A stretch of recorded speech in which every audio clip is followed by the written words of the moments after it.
مساء الفل على كل اللي بيتابعونا. النهارده حصلت حاجه غريبه.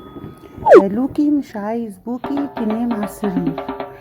كل ما نيجي نحطها على السرير عشان هي عايزه تنام، او كل ما تطلع هي تنام على السرير هو قلب عليها وعمال يعيط فيها وعمال يضربها. لوكي بقى متشرد قوي. لوكي اللي هو القط الولد اللي هو الابيض، وبوكي اللي هي الجري اللي هي البنوته. هي يعني صغنونة عنه، وهو عمال معرفش ايه اللي مضايقه، عمال يضرب فيها كل ما تيجي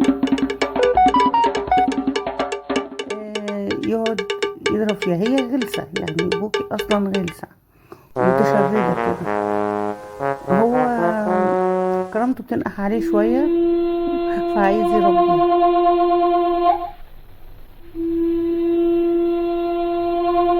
المهم ان احنا حاولنا ان احنا نصالحهم على بعض، والاخر خالص ربنا هدى لوكي. لو الفيديو عجبك ياريت ما تنساش تعمل سبسكرايب للقناة ولايك وشير.